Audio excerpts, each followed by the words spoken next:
Naturalmente penso che questo brano non abbia bisogno di presentazioni, lo conoscete sicuramente tutti quanti, noi lo abbiamo suonato nella versione di una band che a me e a Sonia piace moltissimo, nella versione dei Manowar, che i Manowar hanno pubblicato qualche anno fa. Benvenuti a questa nuova puntata di Dolomiti Music Forge, musica, territorio e cultura. Come vedete oggi sono in bella compagnia, siamo in due a condurre questa puntata ed è una puntata molto molto speciale perché benvenuti. Parleremo di, Sonia dillo pure, parleremo di Natale, delle tradizioni che si sono susseguite in questo nostro territorio nel corso dei secoli, giusto? Evviva! Ecco, Si evviva. parlerà di Natale, uno dei momenti più attesi dell'anno, da grandi e da piccini, soprattutto per tante motivazioni. Ecco,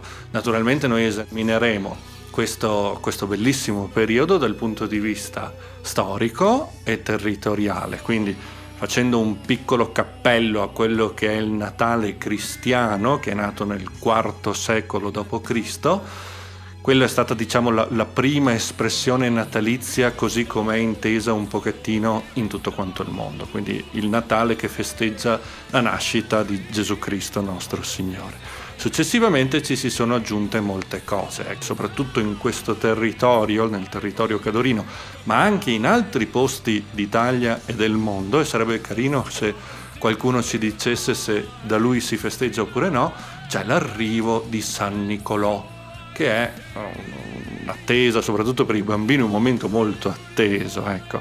Giusto, tu da bambina attendevi San Nicolò, Sonia? Assolutamente, soprattutto perché ero figlia unica e quindi tutti i regali arrivavano a me e quindi ero molto felice di queste festività. San Nicolò porta i doni.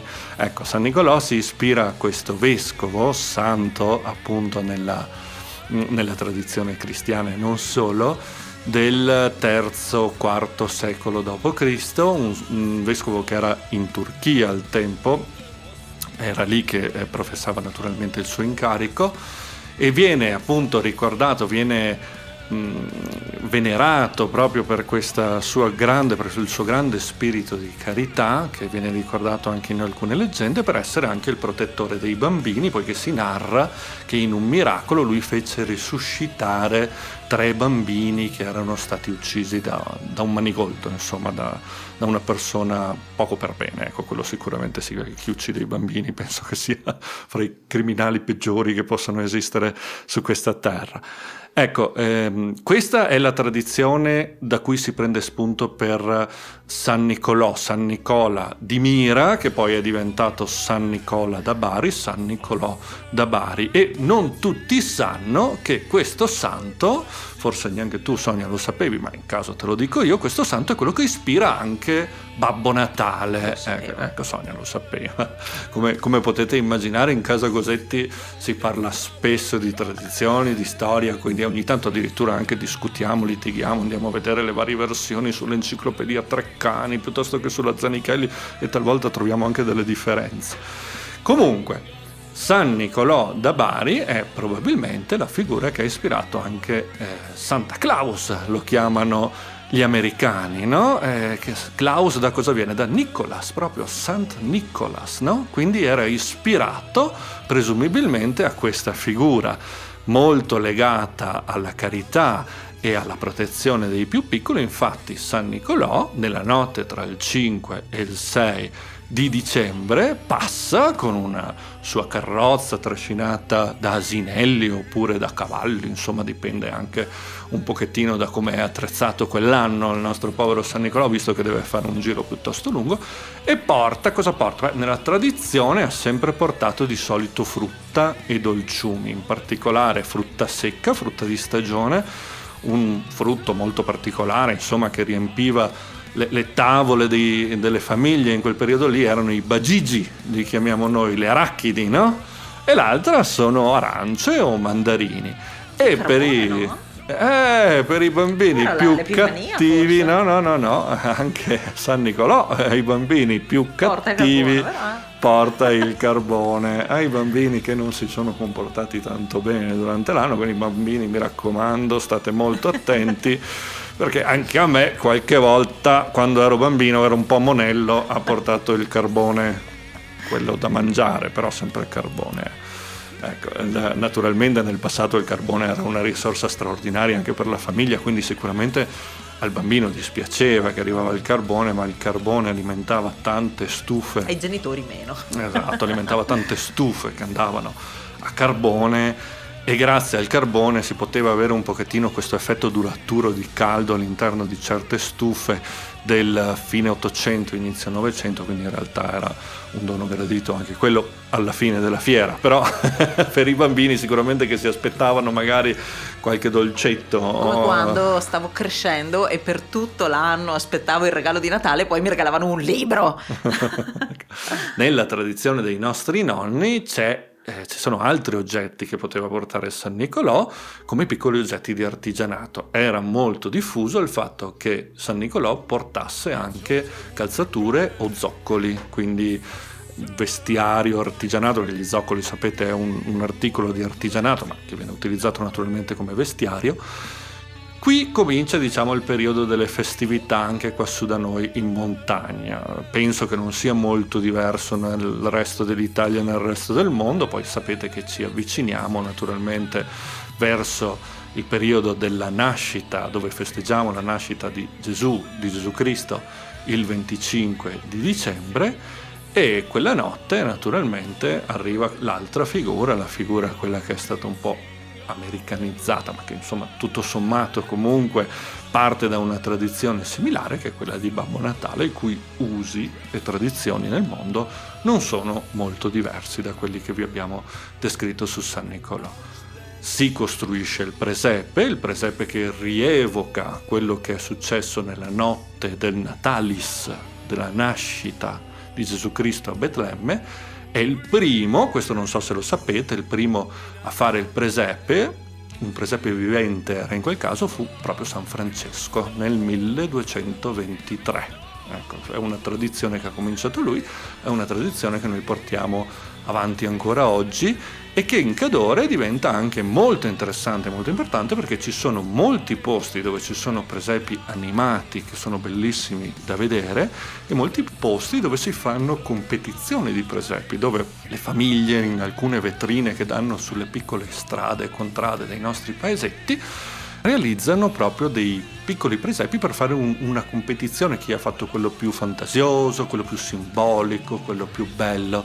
Mi viene in mente a Igne che ne fanno una, poi anche in Comelico ci sono tradizioni molto simili, veramente molto belli, che vale la pena di andare a vedere in questo territorio che durante questo periodo è sicuramente molto bello da visitare. Siamo tanto visitati e per la tradizione sciistica sportiva, però sicuramente anche per questo aspetto molto natalizio. Anche qui queste usanze magari possono essere simili oppure possono essere anche le medesime di altri piccoli borghi italiani.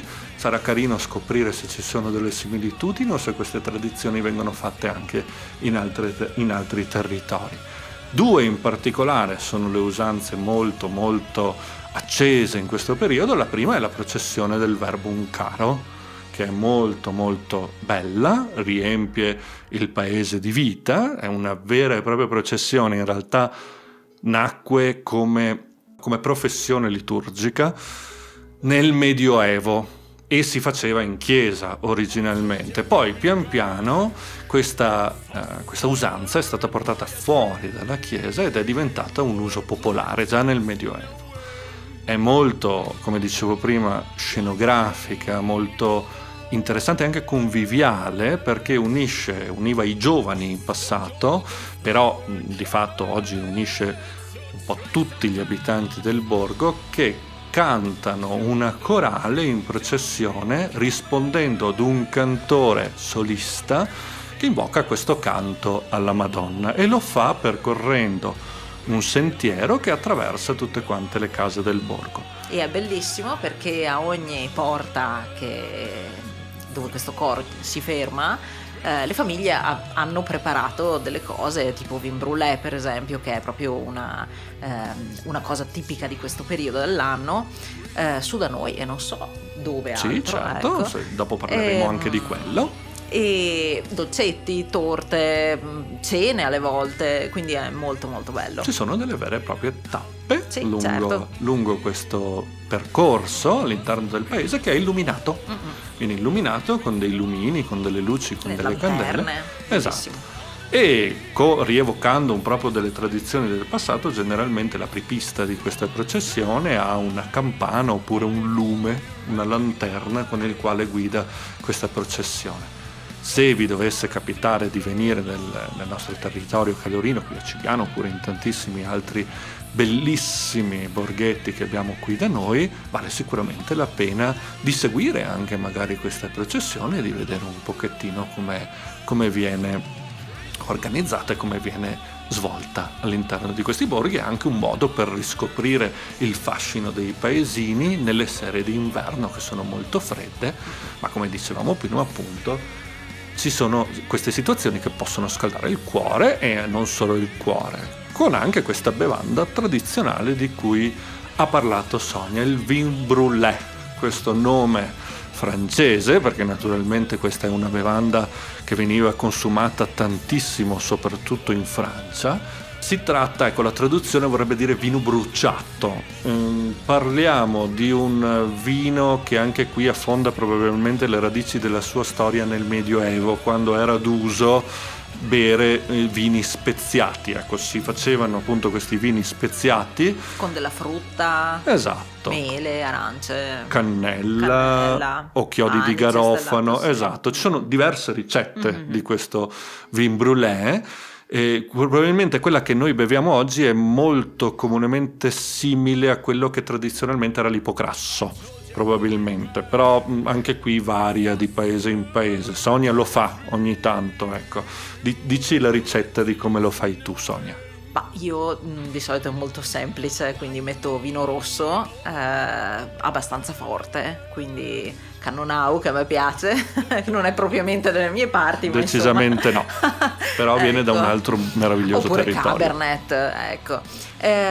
Il Merlot no, perché non mi piace. Comunque poi non dovevo dirlo. Poi mele tagliate a pezzi con la buccia, arance, sì, arance le pelo di solito e metto anche la buccia separata perché ci tiro via la parte bianca, perché mi raccomando è amara, quindi no. E dopo niente, zucchero, tanto zucchero, anche se non fa tanto bene, e poi spezie a piacere, quindi io ci metto di solito chiodi di garofano, cannella, anice stellato, che è buono, e basta, mi Poi va pare. cotto. Molto, e quando provandolo si sente insomma che è giusto di sapore, è abbastanza speziato, è abbastanza dolce, perché insomma lo zucchero non è mai abbastanza. Allora basta, è pronto e è molto buono, molto molto buono. Nella tradizione dei nostri borghi si cucinava talvolta direttamente in loco, quindi venivano costruite delle situazioni, ci sono testimonianze molto belle di anni in cui faceva tanta neve e quindi bisognava costruire delle situazioni, delle piccole grotte, dei piccoli cunicoli all'interno del quale mettere questi pentoloni che al fuoco riscaldavano, facevano proprio bollire questo vino, che una volta che diventa poi bello caldo è da consumare, diventa proprio un piacere, soprattutto se l'ambiente è un po' freddino. Questa bevanda può veramente riscaldare molto e fa tanta convivialità, perché è proprio un piacere berlo insieme. Naturalmente solo chi può berlo, solo gli adulti, i bambini no, i bambini si accontentano della frutta secca di San Nicolò. C'è anche una variante analcolica oppure meno alcolica. La variante meno alcolica si fa o 2/3 di vino e 1/3 di succo di frutta, oppure metà e metà. La versione analcolica ovviamente usa solo il succo di frutta, di solito quello di mirtillo, quindi potete sbizzarrirvi. Eccoci qua. Dunque, Passando da questa tradizione che vi abbiamo raccontato e della quale speriamo insomma di avervi trasmesso un pochettino del calore che questa effettivamente porta nel nostro territorio, aver magari anche stimolato un po' la vostra curiosità, passiamo ad un'altra tradizione, anche questa molto sentita qua nel nostro territorio, viene chiamata il campanotto o campanot in alcune frazioni. È un suonare le campane. Banalmente dal nome si apprende questo, però in realtà anche qui abbiamo una tradizione che affonda le sue radici. Non si faceva a San Giovanni, scusa. Sonia ha detto una cosa corretta, il campanotto non si fa solo a Natale, okay, ma si fa anche a San Giovanni e al santo patrono del borgo. Okay. Ecco, la tradizione dice questa cosa qui, però come dicevo prima, affonda un pochettino anche questo le sue radici storiche nel Medioevo. Tradizionalmente nel Medioevo erano i giovani che si avvicinavano alle campane vicino alla chiesa e le suonavano per una buona mezz'ora, talvolta anche un'oretta, intonando con le note che si hanno a disposizione delle campane una melodia che accompagnava tutto quanto il borgo e veniva suonata alla vigilia di questi eventi molto importanti, alla vigilia appunto del giorno di San Giovanni, del giorno di Natale e del giorno del patrono del posto. Ecco, queste sono un po' fra le tradizioni, diciamo, più legate al nostro territorio, ma come spesso accade, probabilmente con un altro nome o talvolta con il nome stesso. Sono sicuro che queste tradizioni si ritrovano in tanti altri bellissimi borghi. Oggi vogliamo chiudere un pochettino con una sorpresa. Abbiamo attinto da uno dei nostri libri preferiti che si chiama All'ombra del Sassolungo, ecco, scritto da un ex sindaco di Cibiana, Gemo da Coll.